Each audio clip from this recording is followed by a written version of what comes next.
holds the bureaucracy accountable. How the community holds the bureaucracy accountable. So you will add this part answer itself. You would be mentioning how social audit becomes a participatory exercise in which the community holds the bureaucracy accountable.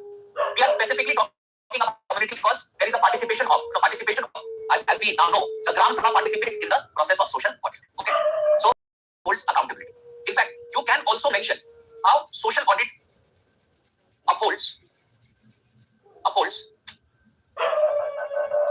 the basic principles of good governance. The basic principles of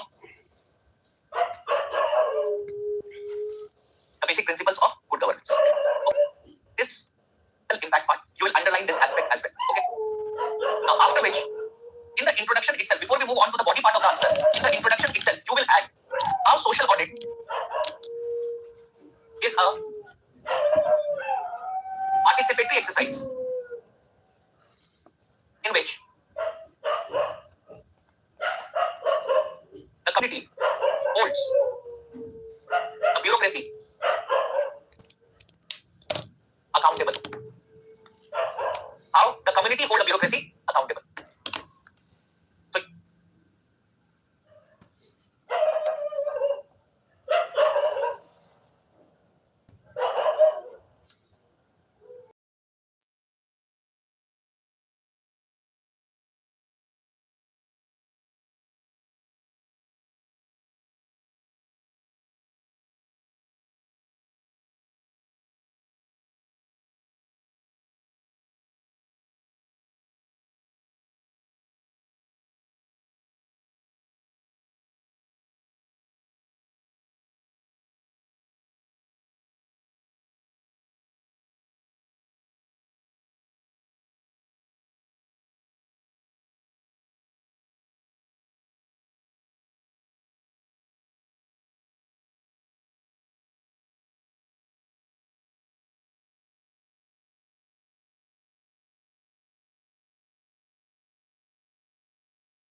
holds the bureaucracy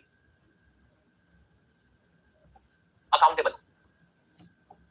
How the community holds the bureaucracy accountable.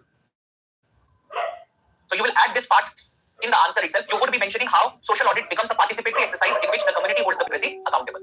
We are specifically talking about community because there is a participation of as we now know, the Gram Sabha participates in the process of social audit. Okay, so it is a participatory exercise and it upholds accountability. In fact, you can also how social audit upholds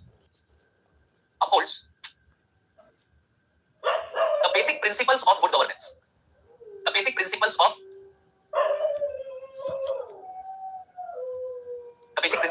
good governance. Okay, this would be more or less your introduction. Obviously, we have to ensure that we don't write a very elaborated introduction. So this introduction is about one sentence related to definition of what social audit is, and now we come to the body part of our answer.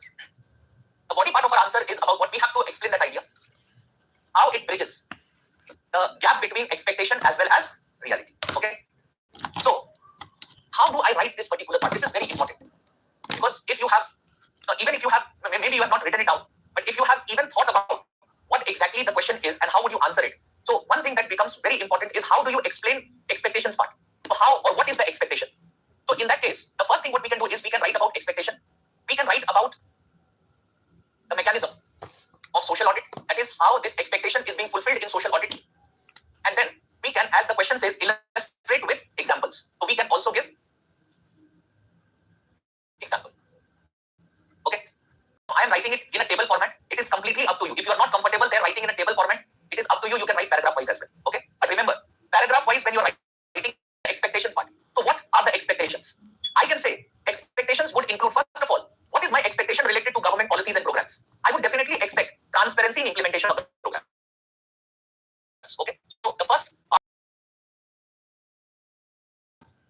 transparency and in implementation. Okay. Now, the question is, how does social audit ensure transparency? Social audit ensures transparency because social audit provides public access to information. Because we are talking about the MG Narega scheme, so information here would be information related to muster rolls, information related to beneficiaries, information related to maybe the actions or the infrastructure created, etc. This is basically the information. Muster rolls, beneficiaries, actions. Muster roll means those who are included as the beneficiaries. The beneficiary list that is there under MG Narega, it is called as muster rolls. Okay. And what can be the example? Now the examples is where the last part of our discussion yesterday becomes important. So in yesterday's class, we had specifically talked about the best practices. So you will choose which best practice is more suitable and accordingly write. Like here, you may write about the state of Rajasthan and how there is a Jan Sunwai conducted by a MKSS, and how in this Jan Sunwai, all the information related to Manrega that is there, it is basically discussed and the people get information relating to it. So the expectation that we have, the expectation of transparency, that expectation is met.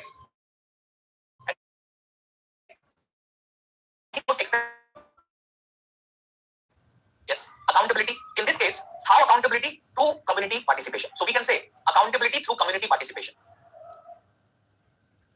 Accountability through community participation. Accountability through community participation. And we know that social audit is where beneficiaries themselves verify and uphold accountability of, or simply they uphold accountability. Okay. And again,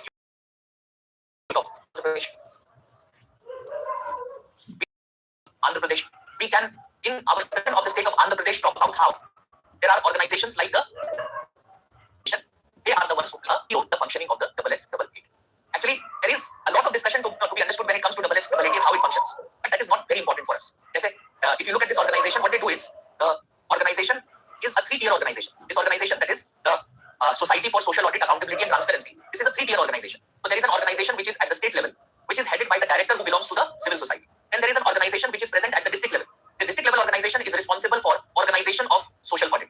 And the district level organization also train people at the village level who they call as village level auditors. And when the social audit is actually being performed, it is the village level auditors who participate in the social audit process. But that's not that important for us. एक चीज जो बहुत clear है वो ये है what civil society organization and participation of civil society organization. Therefore, accountability through community participation. Okay? So this is the second part of our what expectations part. Third, we can say public hearing.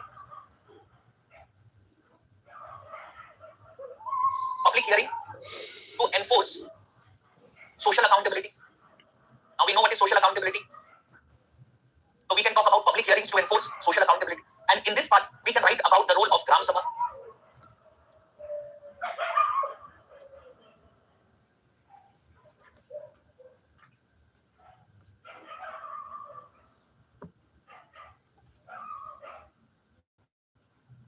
The Gram Sabha being the institution in which the Jan Sunwai is held. Okay. And then we can also give examples. We can talk about examples of the state of Odisha. We know that in the state of Odisha also, we did talk about it being one of the certain practices being one of the best practices there. We can talk about Odisha. And in the state of Odisha, the Pradhan Mantri Awas Yojana Gramin or Pradhan Mantri Awas Yojana Gramin social audit has held, and they have ensured, or you can say social audit has ensured that no ghost beneficiaries are included. Okay. In expectation, we can also write about the phenomena of empowerment of citizens, especially the marginalized section.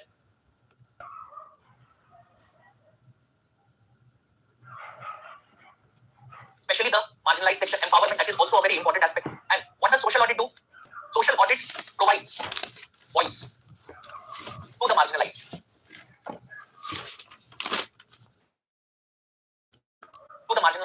to express their concerns and grievances.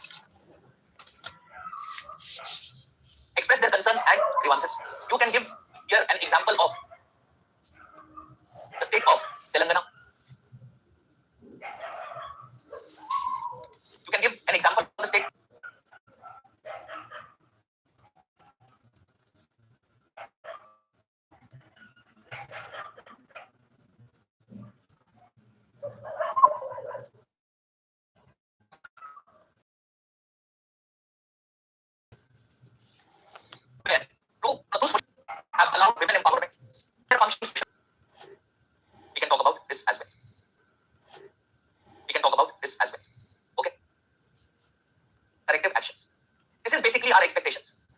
we expect transparency, we expect accountability, we expect responsiveness, we expect empowerment, and we also expect if there is anything wrong, then there needs to be corrective action taken. And what we see is that through the very process of social audit, it does allow us the necessary mechanism to ensure all of this. And we have seen in the use of e-governance. You can even talk about and how e-governance also allows better accessibility to information. That better accessibility to information may result into empowerment. Okay, this is your body part of your answer. Okay. But this answer is not complete yet, because if you have written till this particular point, what you have written is the ideal aspects without recognition of what actually happens. What actually happens? So yes, we have answered the first aspect of social audit. We have answered that. We have answered how, as the question says, how social audit bridges the gap. So what is social audit? We have answered that aspect. We have also answered what is expected and how social audit allows that expectations to be transformed into reality. But the conclusion part of this answer is very important. And the conclusion part of this answer will include what? The conclusion part will never a summary. Conclusion will never be a summary of what we have already written. So the conclusion part of your answer would include problems and suggestions. Now, the most important aspect here is that how you summarize the problem and solution in not more than 50 words. So you have to write conclusion in the form of recognition of some problems as well as providing some solutions for it, but not more than 50 words. It cannot be and should not be more than 50 words. The only reason that I would have answered this answer in the this question in the table format is the reason that if I go for paragraph writing, I may well exceed the required word limit. So if I write it in table format, what happens is that with limited number of words, the examiner is able to correlate what I'm trying to write in terms of expectation, how social audit, it mechanizes that, and what are the examples for it. So at one place, maybe within that 100 word or 150 words itself, I have summarized all of it, and the examiner will not feel that I have written less number of words to answer this. That is the reason why I have mentioned it in the table format. Okay. But remember, whenever you are writing a such thing, or whenever you are answering any such questions, which talks about either only the positive or only the negative, the answer cannot end by just you substantiating only the positive or only the negative. So the conclusion part of your answer is be a contradiction. So if the question talks about positives, you write some negatives in the conclusion part. If the question talks about negatives, in the conclusion you have to mention certain positives. Okay, so that is how you write a conclusion. And there is another way to do it. In some question, obviously not every question will not be the same, but you can also write suggestions. In this question, you can write both the problems, some problems, and some suggestions as well. Okay, so you can choose those problems which are easy to understand. So the examiner, when you write, examiner will not require an elaboration for the examiner to understand what you're writing. Like if you talk about lack of institutionalization of social audit, just the term institutionalization is enough for the examiner to understand what you're trying to say. Or if you're suppose mentioning maybe problems related to lack of awareness, so that does not require an elaboration. The examiner will be able to understand what you mean when you say lack of awareness. So you can pick and choose those problems, 3 to 4 those problems which does not require a lot of elaboration, and then provide certain suggestions for that. That's how you approach it. Okay. Last, this mains examination itself, I think there was a question asked related to the legal provisions related to social audit and good governance. Okay, you can go through that question and try and attempt that question as well. Okay, whatever we have discussed in social audit will suffice to answer it, provided you use this. Okay, use करके अच्छे से frame करो answer को and then try and write it. Because remember, if the question talks about legal framework, there is not much of a legal framework related to social audit, except for the fact that we have discussed that section 17 of the MG Narega law talks about it. The state of Meghalaya has come up with a law related to it. We have also discussed RTI, because RTI plays a very important role in getting information. So when I'm writing the legal framework, I cannot miss the use of RTI. So I will write about RTI as well. So you can provide these 2-3 laws and accordingly frame an answer. Okay. This is basically the. देखो हर question जो भी हम class में whatever we have discussed in the class will suffice in writing all those questions which have been asked. Except if suppose there is a question which is very technical, then things may be different. But otherwise, generally whatever the nature of question is related to governance, whatever we are discussing in the class, that is going to suffice. That is the reason why I have specifically told you in the very first class itself that the primary focus related to what you should be reading in governance is your class notes first. Okay? Because whenever I am taking up any topic in governance, I always see what are the current events related to it. So what I do is I do include any current aspect of it in the class itself. Of course, when the classes are over, then whatever developments are, you have to add it by yourself. Okay. Moving on. Today we start with the next topic, that is right to information.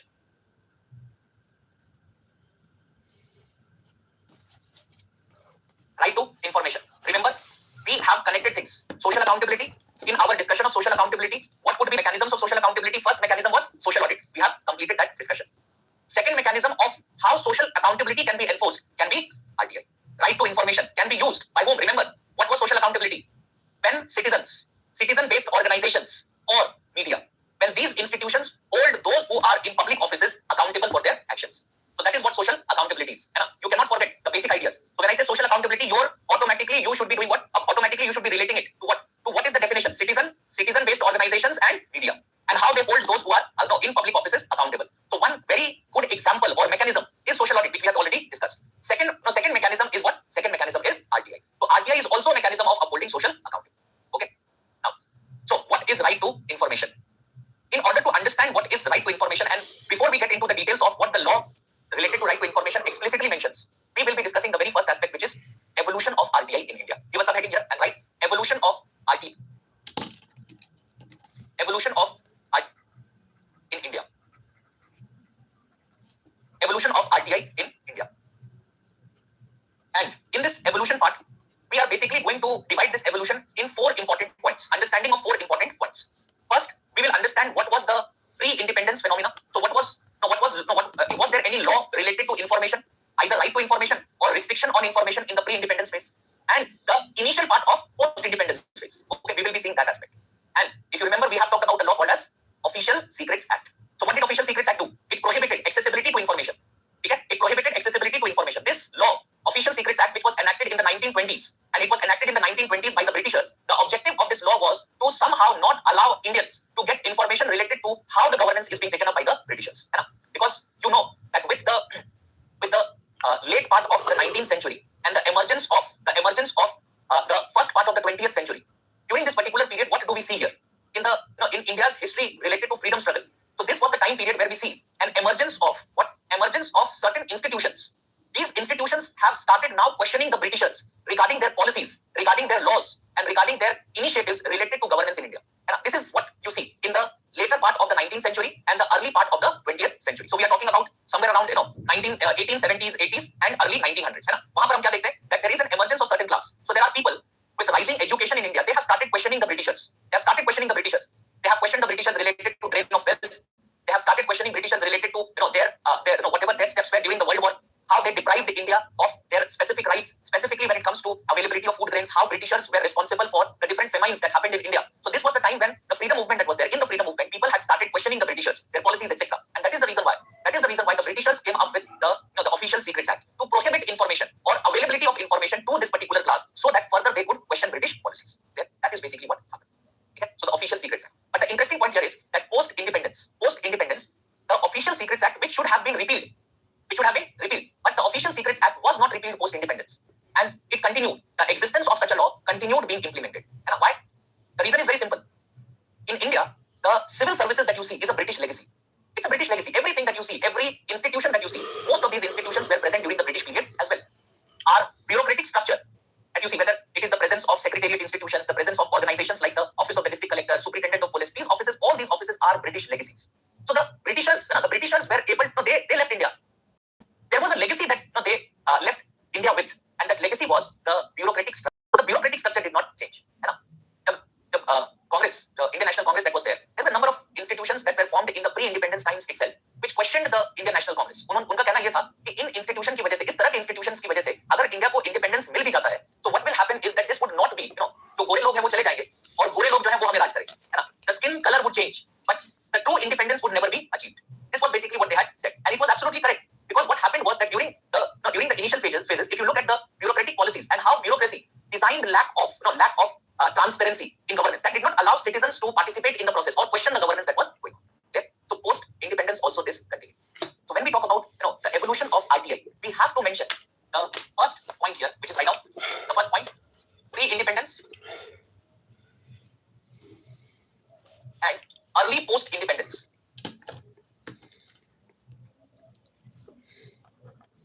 Pre-independence and early post-independence.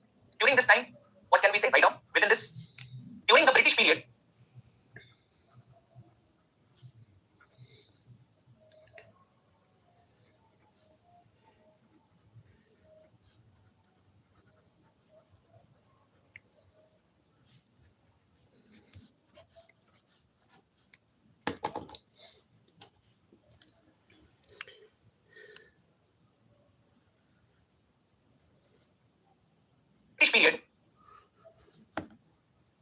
time, what can we say right now? Within this, during the British period,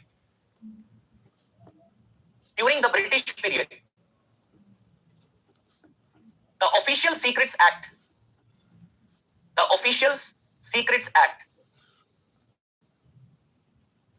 promoted secrecy in administration.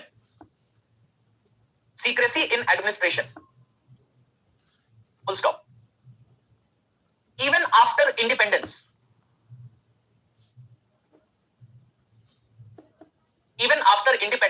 the bureaucratic culture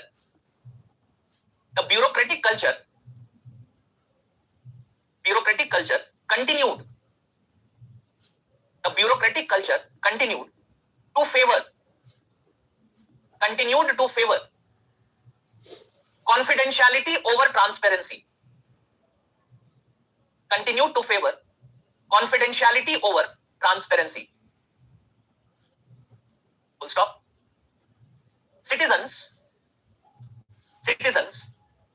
either did not have any access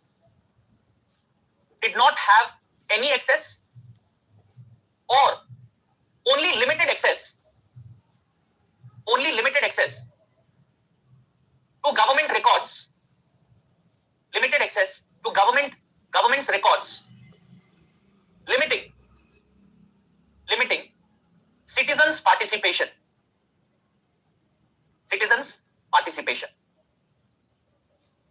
Okay, so this is the first point. Now we come to the second point, and here we will be discussing the role of judiciary.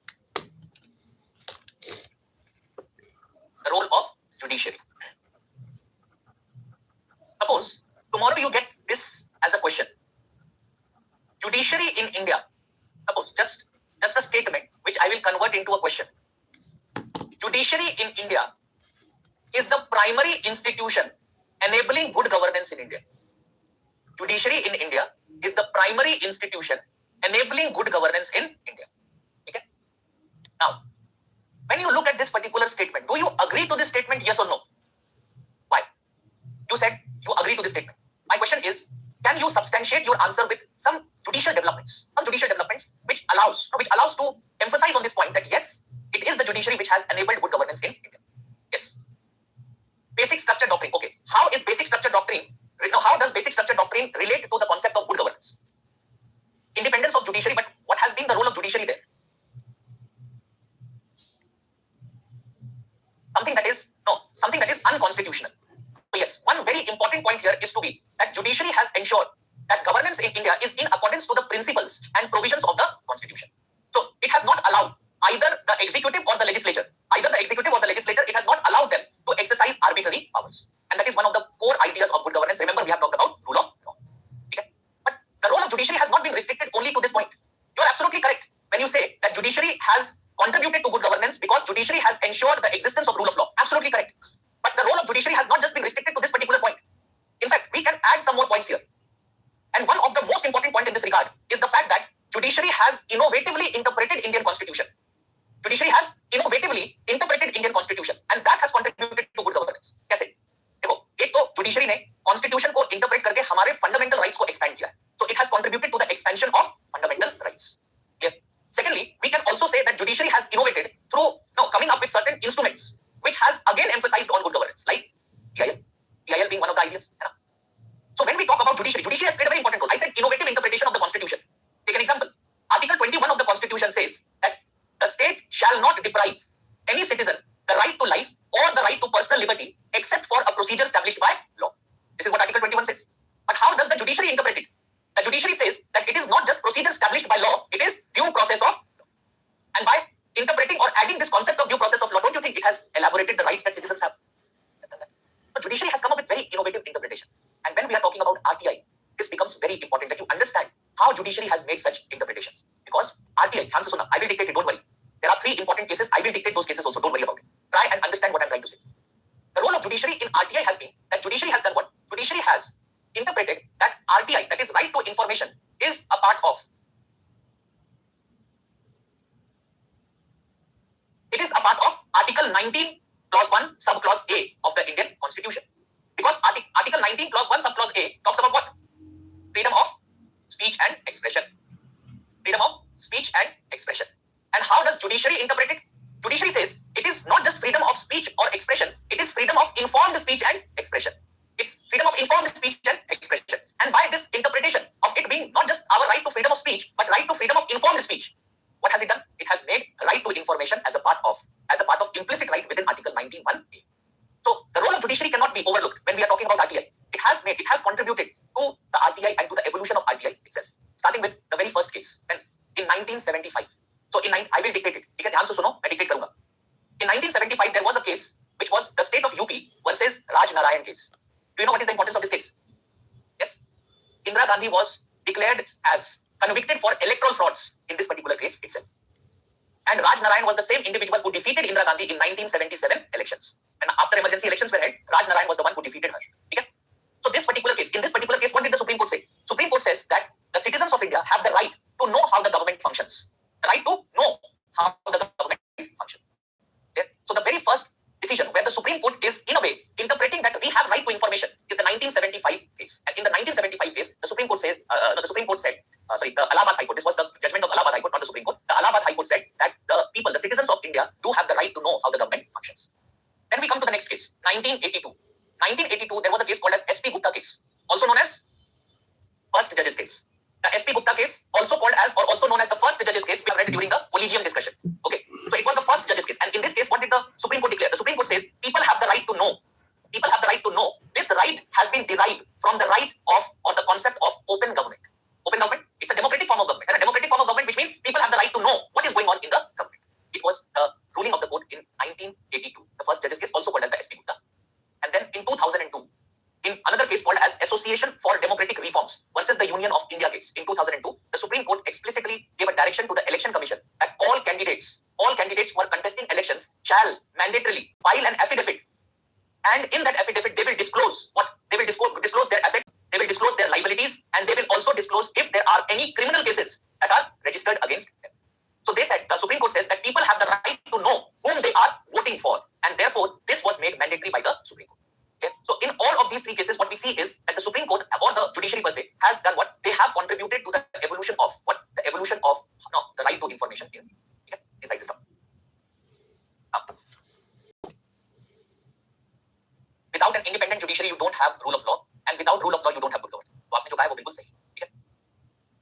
Informed speech का मतलब है कि जब मैं कुछ बोल रहा हूँ, तो मुझे ये राइट है कि मैं बोलने से पहले ये जानकारी हासिल कर लूं कि जो मुझे बोलना है वो कितना सही है. ठीक है, इसके लिए जो जानकारी चाहिए, मुझे उस जानकारी का राइट है. I have the right to get to know about that. So in that case, if it means I have to petition the government and the government will have to inform me, that is a right that the citizen has. ये है inform. देखो, अगर मैं जाकर किसी political party को criticise करता हूं, ठीक है, कि आपने जो स्कीम चलाया वो स्कीम अच्छा नहीं है, तो मैं ये क्रिटिसिज्म इफेक्टिवली कब कर सकूंगा? Only when I know the data related to that particular scheme, the achievements, the failures. जब तक मुझे वो पता नहीं है, तब तक how will I effectively criticize? है ना? So only if I know about that data, और वो data मुझे देगा कौन? Only the bureaucracy or the government will provide that data. Only then I will be able to express myself, which is the right that has been mentioned. ठीक है? वो data तो मुझे चाहिए, informed speech and expression. Right now, the role of judiciary. Judiciary has played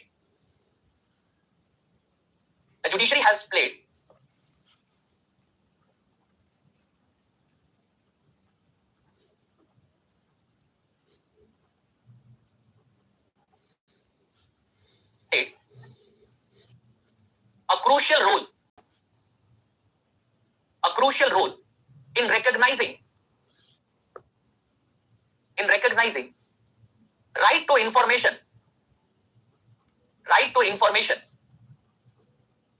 as an implicit right under Article 19 clause 1 subclause A, that is freedom of speech and expression. Full stop. The following are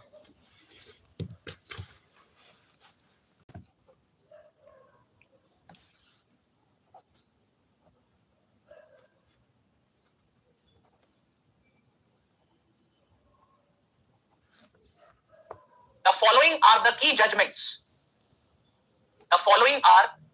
judgments. In this regard. First, State of Uttar Pradesh versus Raj Narayan. State of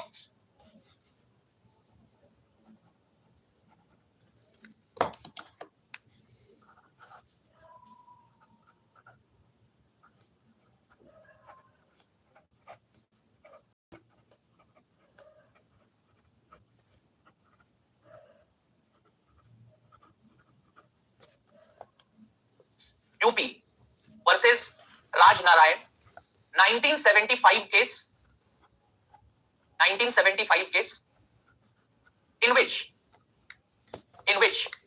it was held that citizens have a right to know.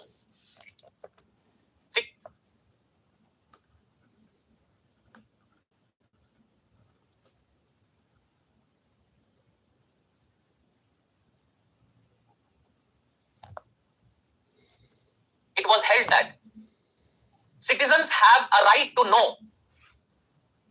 Citizens have the right to know how the government functions. How the government functions. Full stop. Second case, SP Gupta versus Union of India. SP Gupta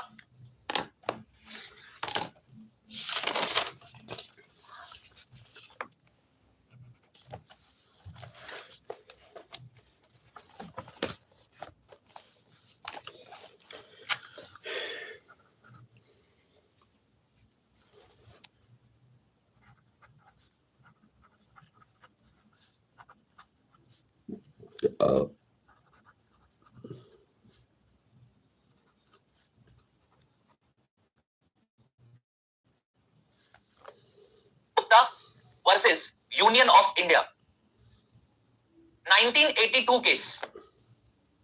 1982 case. The Supreme Court held that people's right to know is derived from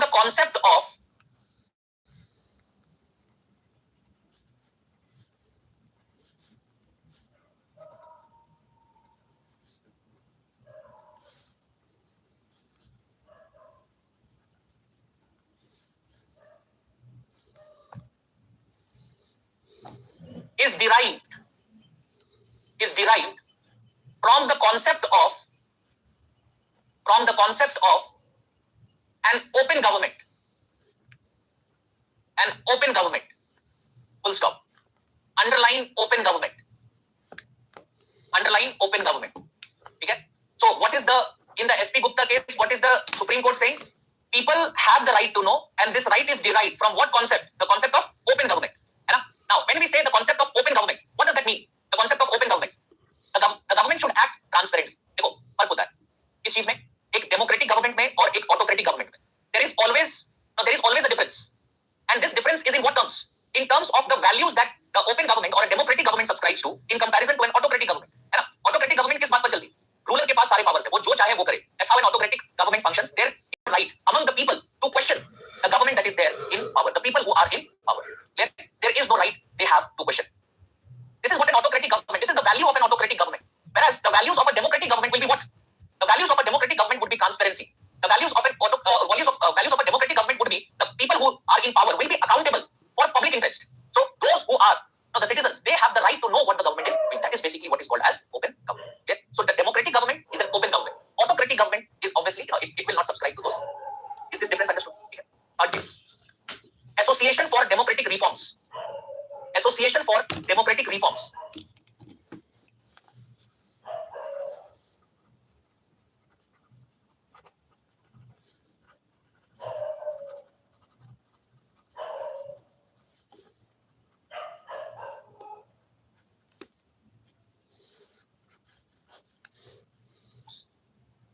In brackets, write ADR. ADR versus Union of India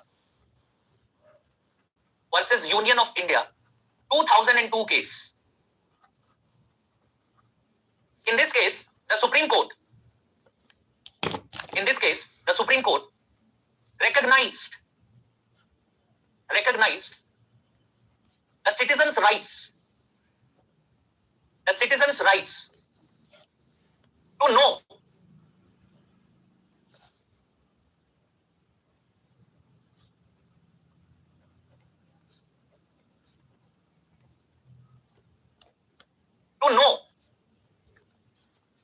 citizens' rights to know the background background of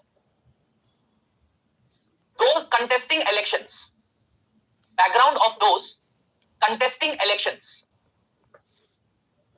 those contesting elections, and directed the election commission,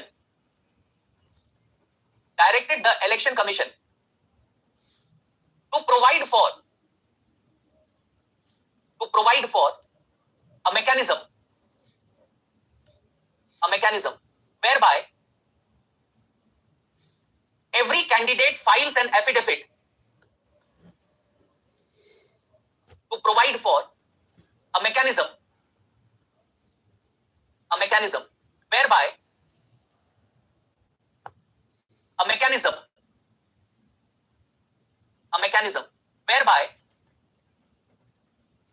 every candidate files an affidavit,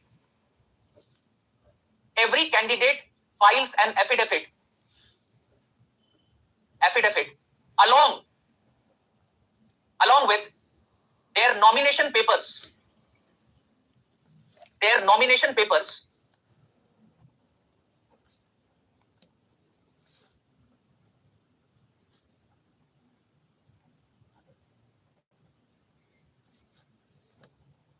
declaring their assets, liabilities, and criminal cases registered against them.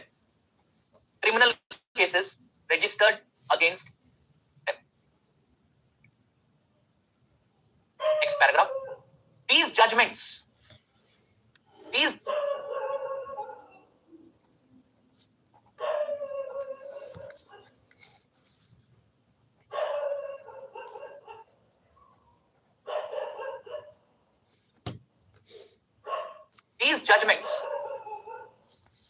have laid the constitutional foundation for right to information.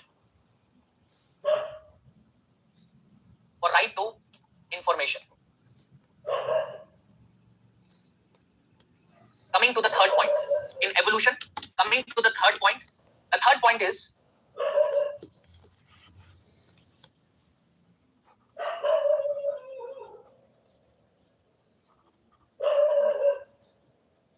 third point is grassroots movements. And in this discussion, we have to talk about first the organization MKSS.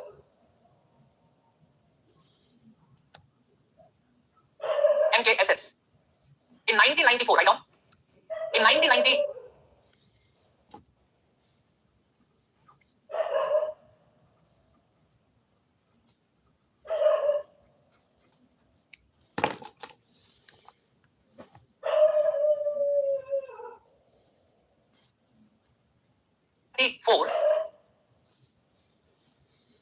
they introduced the first grassroots campaign.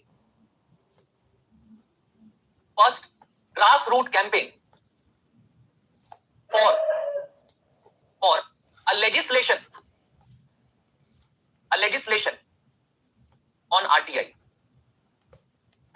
on RTI. Full stop.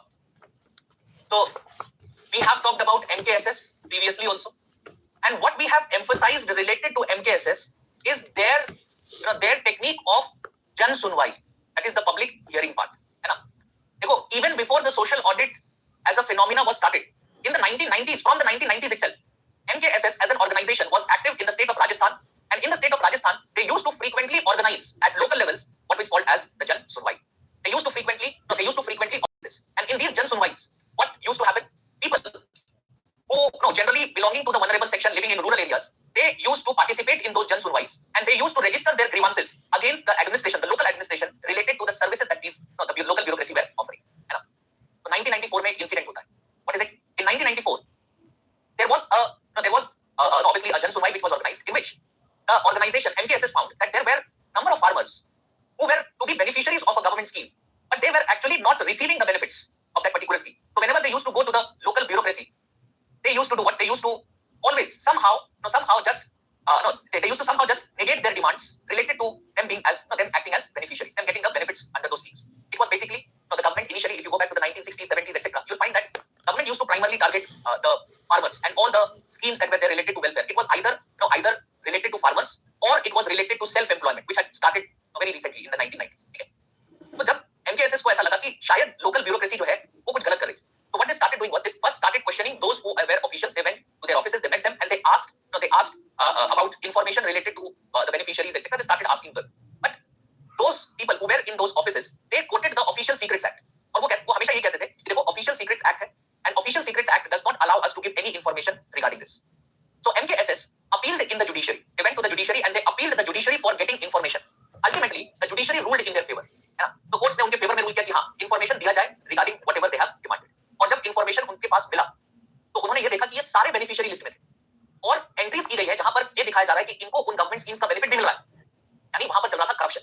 So they were basically recognized as beneficiaries, but the money that or the benefits that they should be getting, they were being siphoned off by the local bureaucracy. ठीक है, उनको embezzle किया जा रहा था, उनको corruption किया जा रहा था. When that happened, that was the background in which MKSS started demanding a law for right to information. And the campaign that was started by MKSS in 1994, again I will dictate, don't worry, ध्यान से पहले समझो. This campaign, which MKSS, because it's an organization which is primarily restricted to the state of Rajasthan, so their presence is in the state of Rajasthan. So they were very effective in the state of Rajasthan. However, when there are no other organizations, NGOs, they found merit in what MKSS was demanding, that there should be a national law. There should be a national law for information. So number of organizations came together, and the campaign that was started by MKSS became a national campaign. In what form? It became a national campaign called as National Campaign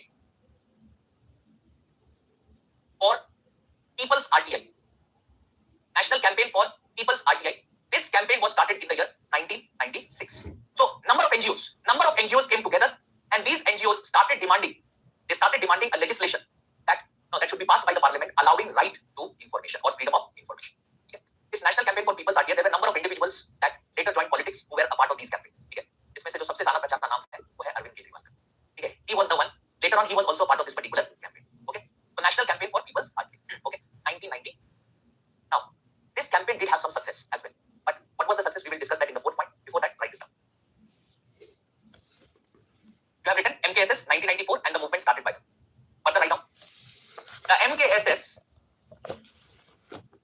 MKSS organized Jan Sunwai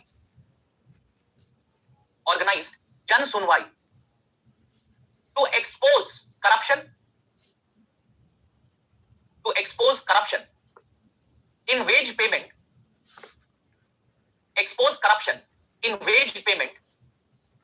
and material records.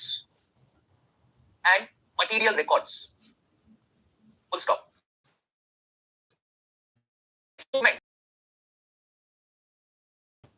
This movement popularized a slogan.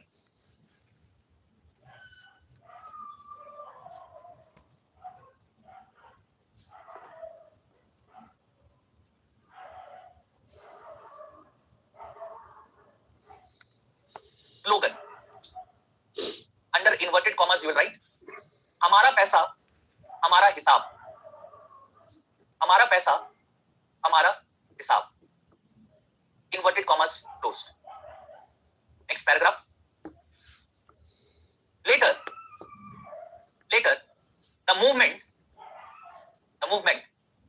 spread nationwide and was conceived as National Campaign for People's RTI.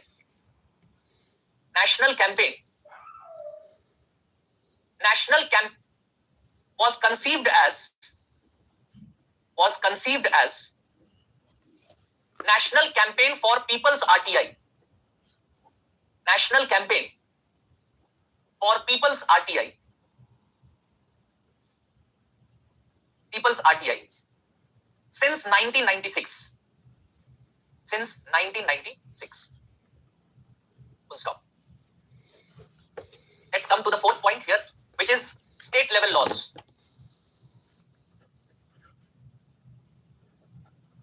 State level laws. As I've already told you, what happened? The campaign did achieve some success. So what you will find is that from late 1990s, 1997 to be very particular, some states, they started doing what? They started adopting their own RTI laws, starting with the very first state, which was the state of Tamil Nadu. So the very first state to come up with a law related to RTI or a law similar to RTI was the state of Tamil Nadu, followed by the state of Gujarat, followed by the state of Goa and Maharashtra. Goa also adopted the law in 1997 itself. Okay, but then comes your state of Maharashtra, Delhi, all of them adopted it in 2001. In 2002, there was a law passed by the Parliament of India. The law was called as Freedom of Information Act. Okay, write this down. Before a national law,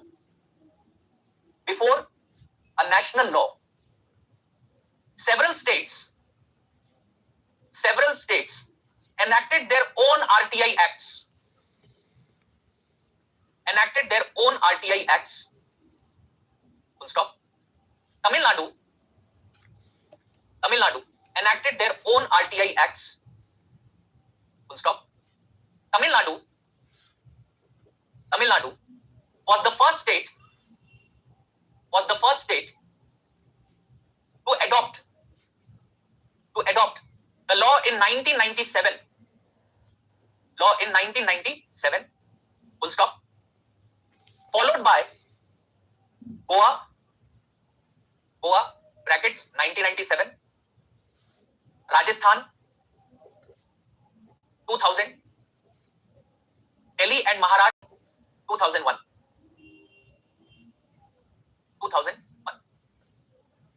Full stop. The Parliament of India passed the Freedom of Information Act.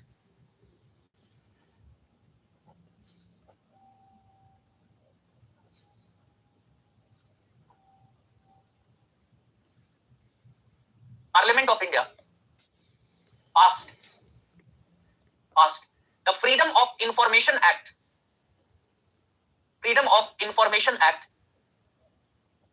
In 2002. However, the law was never implemented.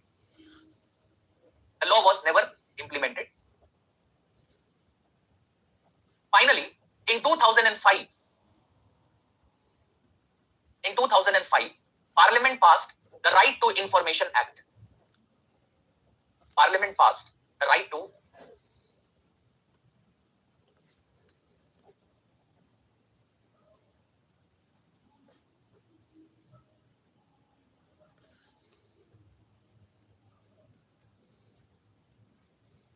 Right to Information Act. Full stop. So, in 2005, the Parliament passed the Right to Information Act. We are continuing with the same law with obviously certain amendments that have been taken over a period of time. You know which was the first country to pass a law like the RTI? Sweden. Sweden was the very first country to have a law similar to an RTI. When in 1766, so they passed an RTI law similar to RTI in 1766. Okay, followed by, as we had discussed previously, also number of Scandinavian countries did that. So, okay, so this is basically how RTI has evolved in India, starting with what was the case in the pre-independence period, and later on till 2005, when finally we went with the law, the 2005 Right to Information. Okay, now let's come to a discussion of features of RTI. This is important also for your prelims examination. Okay, you may get questions. Remember, RTI law has completed 20 years. This is a very important landmark. It's completing 20 years. So you can always expect a question in your mains examination. My guess is that when you get a question in your mains examination, it would be more of a evaluative question. So you may get a question like, how has RTI contributed to good governance? Or what are the challenges faced by the RTI law? So something like this you get as a question in your mains examination. In your prelims examination, there are a number of ways in which this question can be asked, right? Which we'll be discussing now. For you can be asked questions related to what exactly is the given to us. You will be given certain options, and you will have to choose which are the other options or something like this. Okay. Or you may be asked a question related to against whom is the RTI law applicable. So can we file an RTI against private organizations? Can we file an RTI against NGOs? Such things. Okay. That can be another question that can be asked. The third point that you have to know is once you make an application for RTI, what is the process of you receiving the information from the government, and what are the specific time limits that are provided? That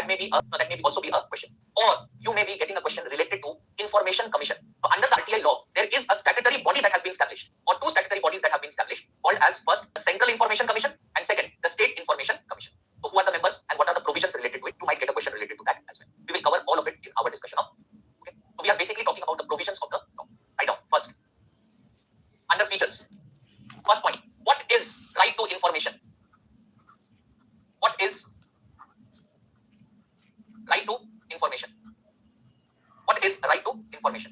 So we should know what exactly the meaning of this right. Right to information. What is the meaning of this right? We should know exactly what it is. देखो, generally हम क्या सोचते हैं? Generally हम ये समझते हैं, हम ये assume कर लेते हैं that right to information means I have the right to information provided I file a request to the concerned organization to provide information to me. है ना? हमने एक application submit कर दिया along with the formalities, the legal formalities that are there. और जब मैं उसे submit कर दूंगा, then I will get necessary information. That is only a part of what RTI means. Because right to information is not just our right to access information that is stored here and how these organizations give reply to us. But right to information also gives us the right to inspection of records. Which means if I want, I can specifically under the RTI, I can ask the concerned body for a time period on which I can go to the concerned organization and inspect the record of that very organization. I have the right to inspection as well. Not only do I have the right to inspection, but I also have the right to get certified copies of material being used. What does that mean? Suppose there is a road being constructed. So what exactly is the material that is being used in completion or in construction of that road? I can actually get a certified copy of the material that is being used. I can get it tested and I could question the government norms related to the materials that are being used. So I also have the right to inspect the quality of material that is being used in various infrastructure projects.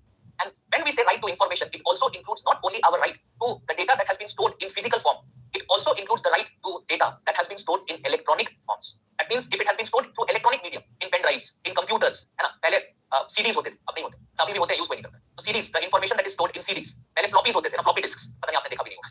तो floppy disk के जो वो information, all of that, any information stored in any of these electronic form is basically a part of right to information. So it's not just the right to get information, it is the right to inspect, it is also the right to do what? Get certified copies of material used, as well as the right to get information which is stored in electronic format. This is what the term right to information.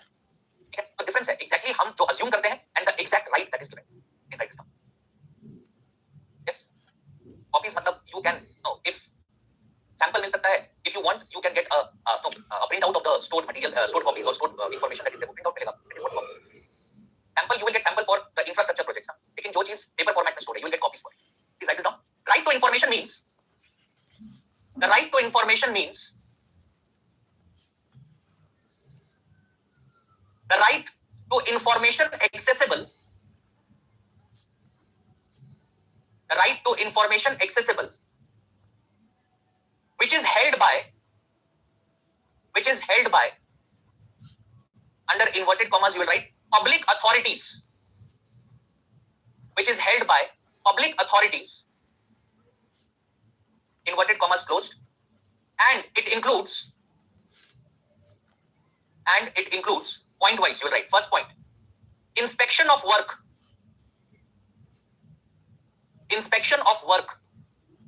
comma, documents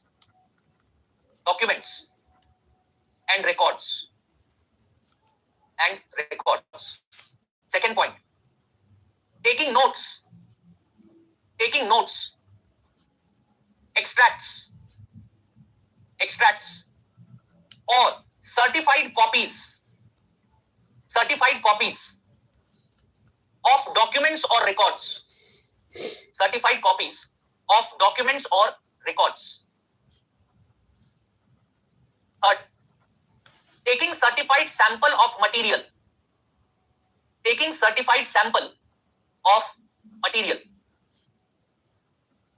And fourth, obtaining information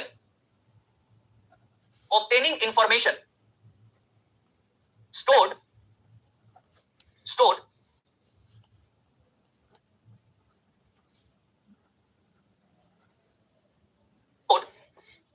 in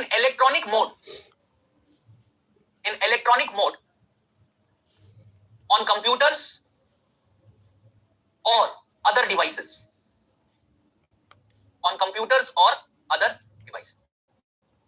Full stop. Okay, so this is what right to information is. Okay, now you have written, which you have also mentioned under inverted commas, public authorities. So do we have the right to information against any authority? No. We have right to information only against those authorities which have been classified as public authorities. Okay, so write down, what is a public authority?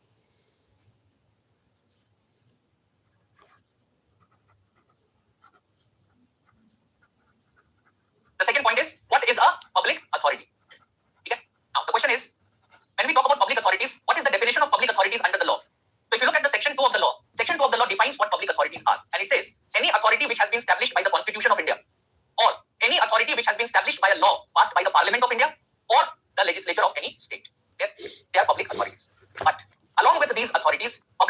are. Now, the third point, very important, ध्यान से सुनो क्या कह रहा हूँ. Public authorities include any authority which is substantially financed or controlled by the government and is declared to be a public authority by the competent authority. By the competent authority. I'm repeating what I just said. I'll explain also. First, hear me out.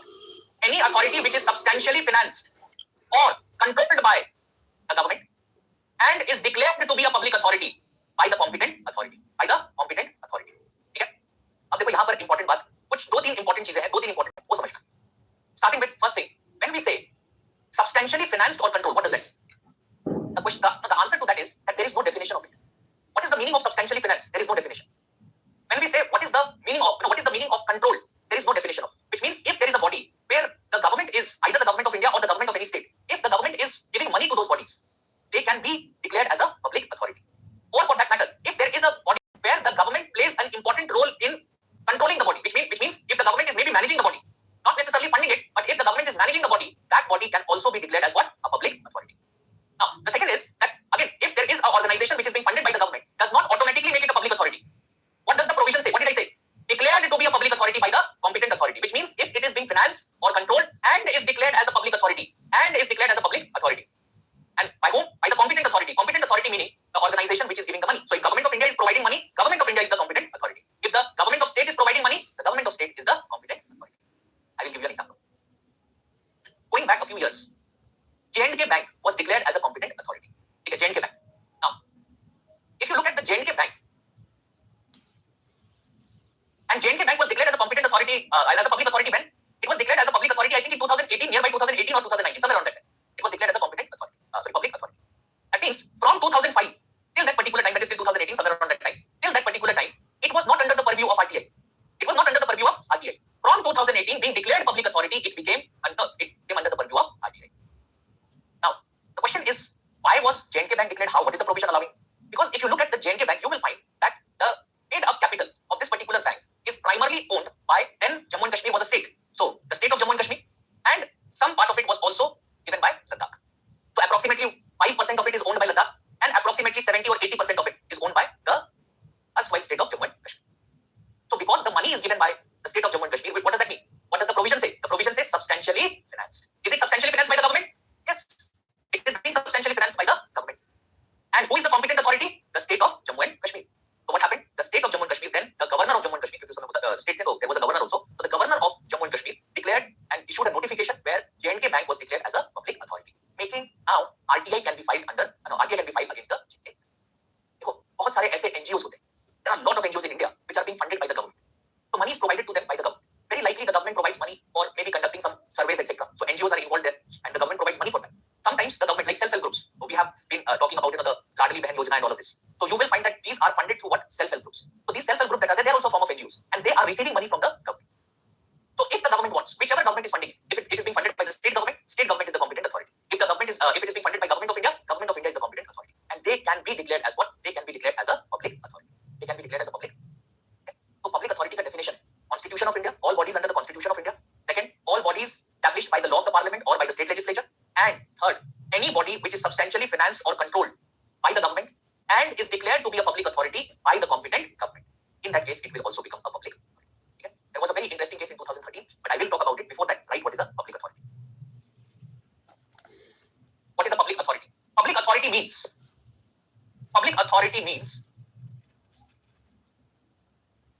any authority or body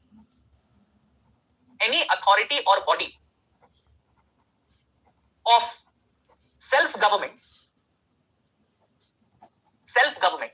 established or constituted point wise. First point, by or under the Constitution of India. First point, by or under the Constitution of India. Second, by or under any law of the Parliament,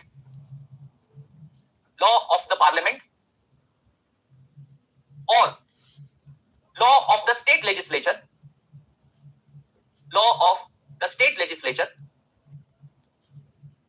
and third point, if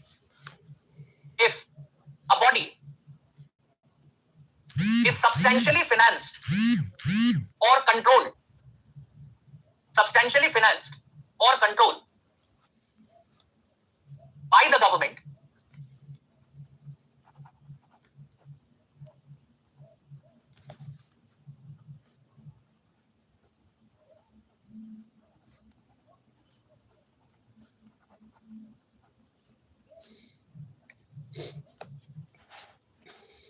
and is declared by the government and is declared to be a public authority, to be a public authority by the competent government, by the competent government, competent government, full stop. In the third point, underline substantially financed control, underline substantially financed control, also underline competent government.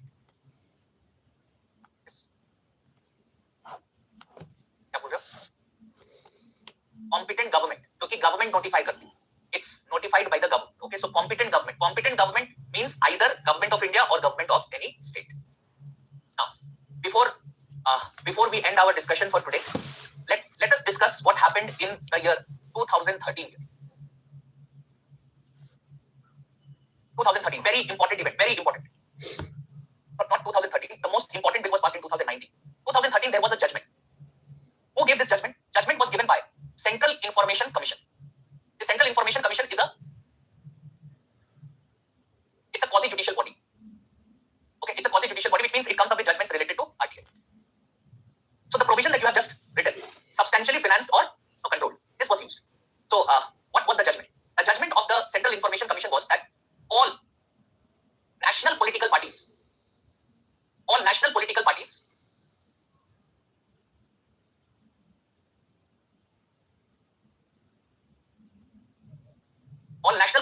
fall under the purview of RTI. Do you know what's a national political party? So if you are a political party who has a certain number of seats in the Lok Sabha, or you have received a certain number of votes, in 3 or more states, then you get recognized as a national political party. I think in India there are approximately 6 or 7 political parties that are there, which are national political parties. Okay. Now, when you get recognized as a national political party, do you get some benefits? Additional benefits? Yes, you do get some additional benefits. What are those additional benefits? First, you have a reserve symbol. No one can use that symbol. No other political party or a candidate can use that symbol. Okay. Second, the government also allows you to receive funding which is tax-free. So the money that you are getting, the political parties, the money that they are receiving, that is a tax-free. That's not taxed. It is exempted from taxation. Thirdly, you also get free time to advertise about your political party, ideology of your political party on All India Radio and Doordarshan. You get free time. That means your advertisements on All India Radio, on Doordarshan is free of cost. You are not charged for it. And you also get some land at a very subsidized rate to establish your political offices. These are the benefits that you receive if you are recognized as what? A national political party. Central Information Commission ने कहा कि because national political parties are getting these benefits, so they are substantially financed by the government. They are substantially financed, and because you are substantially financed, you will fall under the purview of RTI. इसका मतलब क्या जानते हो? इसका मतलब यह है कि अब आपको बताना पड़ेगा कि पैसा कहां से आ रहा है. All these political parties will now, है ना, लोग तो वेट ही कर रहे थे. उन्होंने कहा आज ही RTI डालता हूं कि बताओ पैसा कहां से आ रहा है. करोड़ों रुपए खर्च कर रहे हो इलेक्शंस में, पैसा कहां से आ रहा है? I would like to know that. So when this decision was given, in the month of July 2013, and in the month of August 2013, when there was the monsoon session of the parliament that was organized, the RTI law was unanimously amended. मतलब एक भी political party ने इसके against में vote नहीं किया. And it was unanimously amended to exempt political parties. Political parties were exempted from the RTI in 2013 में. And that is the reason why we cannot file RTI and get information from these political parties. Okay. Anyways, there are some other features also which are remaining. We'll be discussing them in the